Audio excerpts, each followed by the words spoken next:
जिस तरह माजी में होता आया आज भी उसी तरह हो रहा है और हमारे इंतहाई अहम ज़राए ये बता रहे हैं कि वज़ीर आज़म पाकिस्तान को डराया जा रहा है कि जनाब अगर आपने ऑडिट किया इनका या रिपोर्ट पब्लिक की तो ये IPPs हमारे खिलाफ इंटरनेशनल मुकदमे कर देंगे। और यही वजह है कि इतना स्ट्रॉन्ग होल्ड है जिस तरह कि इस रिपोर्ट में आइडेंटिफाई किया गया है पॉलिसी मेकिंग स्ट्रक्चर्स के ऊपर, रेगुलेटरी बॉडीज़ के ऊपर इन तमाम लोगों, क्योंकि अरबों रुपए हैं। सिर्फ तेल की मद में आपका अगर ड्राइवर 100 में से 50 रुपए की चोरी कर ले तो आप फायर कर देते हैं। यहाँ अरबों रुपए की तेल की चोरी होती रही है फ्यूल कॉस्ट की मद में, लेकिन उनकी प्रोटेक्शन है क्योंकि वो अरबों रुपए हैं उनके पास और उसका फिर इस्तेमाल भी होता है। किकबैक्स, कमीशन, ये ऑफशोर कंपनीज ऐसे ही नहीं बन जाती हैं, रकमें लगती हैं उसके ऊपर। और सारी ये पॉलिसीज ऐसे नहीं बन जाती, रकमें लगती हैं उसके ऊपर। ऑफशोर अकाउंट जाके देखने पड़ते हैं और इन तमाम कंपनीज के ऑफशोर अकाउंट्स में इनमें से बहुत सारों के लिंक्ड हैं, उस पर भी आते हैं। और जो डराया जा रहा है हुकूमत पाकिस्तान को, रियासत पाकिस्तान को, और जब मैं लफ्ज इस्तेमाल कर रहा हूं कि रियासत पाकिस्तान को डराया जा रहा है,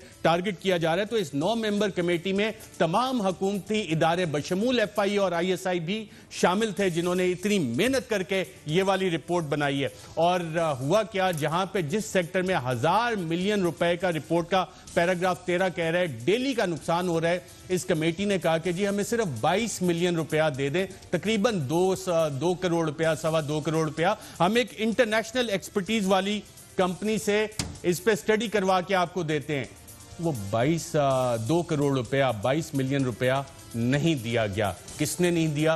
मेरे ख्याल वजीर आजम को यह भी पूछ लेना चाहिए, क्योंकि कल जब काबीना की मीटिंग होगी तो एक तरफ शायद नदीम बाबर साहब बैठे हों जिनकी अपनी 3 कंपनियां इस रिपोर्ट में आइडेंटिफाई हुई हैं, शायद रज़ाक दाऊद साहब हों जिनकी कंपनी ने 30 अरब रुपए का मुनाफा कमाया है, एक और वजीर भी होंगे जिनके कि शायद ससुराल वालों की ये पावर कंपनी है, उसका भी काफ़ी सारा प्रॉफिट्स है।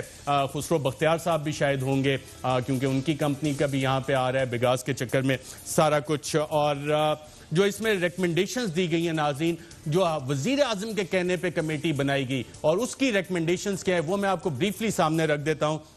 एक तो डॉलर और पाक रुपी बेस्ड टैरिफ्स पे हम बात करेंगे, टाइमलाइंस भी दिए कि ये कैसे मुमकिन होगा। इस पे इन्होंने कहा 1 महीने के अंदर अंदर ये काम हो सकता है कि कमीशन फॉर फोरेंसिक इवैल्यूएशन हो, फोरेंसिक एंड लीगल ऑडिट तमाम IPPs का हो, इसकी काबीना अप्रूवल दे under Pakistan commission of inquiry act, और इसके बाद ये महीने के अंदर काम हो सकता है। और कल काबीना जब बैठेगी तो ये रिकमेंडेशन काबीना के सामने होगी, इसी कमेटी की जो वजीर आजम ने खुद बनाई थी कि 1 महीने में ये काम हो सकता है। चीनी का स्कैंडल तो सिर्फ 3 अरब रुपए की सब्सिडी तक का था, यहां 3000 अरब से ज्यादा की सब्सिडी ओवर दीज ईयर्स दी गई है। बैरिस्टर साहब डराया जाता है कि जी इंटरनेशनल में हो जाएंगे और वजीर आजम को यह कन्वे किया गया है मैसेज, क्या यह पॉसिबल है? जो एग्रीमेंट्स इन्होंने किए हुए इसमें इस तरह का कोई क्लॉज है कि अगर IPPs मुआहदे की खिलाफ वर्जी करें, मसलन फ्यूल तेल की चोरी करें, तो ये मुआहदा इंटरनेशनली जा सकता है? देखिए ना, ड्यू डिलिजेंस तो करनी थी जिन्होंने इन लोगों के साथ एग्रीमेंट किया, उसकी परफॉर्मेंस पे जो ऑब्लिगेशन थी IPPs की, उसकी परफॉर्मेंस पे जो उन्होंने करनी थी उसको तो आपकी स्टेट ने करना था ना, जो स्टेट के ऑर्गन्स थे, जो रेगुलेटर था, जो मार्केट ऑपरेटर था। अगर फोरेंसिक ऑडिट होता है जो कि इस रिपोर्ट की रिकमेंडेशन है और तेल, O&M और ये सारी चीजें जो आइडेंटिफाई हुई हैं वो साबित हो जाएं तो ये इंटरनेशनल केस कर सकते हैं। बिल्कुल केस कर सकते हैं। देखिए ना, इसमें तो जो आपकी क्रिमिनल लायबिलिटी है वो एग्रीमेंट तो आपको प्रोटेक्ट नहीं कर सकता ना, दुनिया में कोई एग्रीमेंट ऐसा नहीं हो सकता। IPPs को कोई एग्रीमेंट प्रोटेक्ट नहीं करता अगर क्रिमिनल एक्शन का साबित हो जाए। क्रिमिनल एक्ट किया ना आपने, देखे ना तेल की मद में झूठ बोला है, ठीक है जी, आपने उसके फ्लोटिंग चार्जेस ज्यादा डाल दिए हैं, हर चीज में इस रिपोर्ट में एक चीज पे जिक्र किया गया है। तो जो आपने ऑब्लिगेशन की ब्रीच की है और उसमें क्रिमिनल एक्ट की है तो वो कॉन्ट्रैक्ट तो आपको नहीं बचा सकता ना। बिल्कुल ठीक है। और दूसरी बात, एक और बात यह है कि उसकी जो सैंक्टिटी ऑफ द कॉन्ट्रैक्ट है ना वो भी मुतासर हो जाती है। आपने ये भी अदालत को ये बताना होता है ना, हमें तो देखे ना जी, हमें जो बंदा जिसका यानी वजीर आजम को, हुकूमत को और जो रियासती इदारे हैं उनको ये गलत पोर्ट्रे किया जा रहा है IPPs की तरफ से। आप देखें ना, IPPs धमकी गलत दी जा रही है। आप बात तो सुने ना, जो गवर्नमेंट के अंदर बैठा हुआ है, जिसके अपने जाती इंटरेस्ट है, वही ब्रीफिंग दे रहा है कि ये हो जाएगा। मेरे अगर जाती इंटरेस्ट पे गवर्नमेंट कोई एक्शन लेना चाहे और गवर्नमेंट को ब्रीफ करने वाला ही मैं हूं, तो how can they protect me? बहुत अच्छा पॉइंट उठाया। डॉक्टर फारूक सलीम साहब, आपने ये रिपोर्ट पढ़ी है, सर्कुलर डेट के हवाले से भी आप कई दफा लिखते रहे, उन तमाम चीजों के सोल्यूशंस और बड़ी मेहनत से ये रिपोर्ट तैयार हुई है, वो तमाम सोल्यूशन मौजूद हैं। और इसी के जो रिव्यू ऑफ पावर प्रोड्यूसर्स है, जो रिकमेंडेशन है पैरा 113 में, establishment of commission for forensic evaluation forensic and legal audit of all IPPs جو کہ 1 مہینے میں ہو سکتا ہے. کابینہ کی اپروول چاہیے under Pakistan commissions of inquiry act. آپ کے خیال میں پاکستان کی کابینہ کل یہ اجازت دے دے گی؟ ارشد صاحب کام آسان نہیں ہے، اسپیشلی بیکاز ہمارے سارے کانٹریکٹس میں لنڈن کی آربیٹریشن کلوزز لکھی ہیں، لیکن محسوس ایسے ہوتا ہے کہ اگر آپ کو یاد ہو ہم رابن ہوڈ کی جو کہانی سنا کرتے تھے کہ رابن ہوڈ امیروں سے پیسے چھین کے غریبوں کی جیب میں ڈالا کرتا تھا.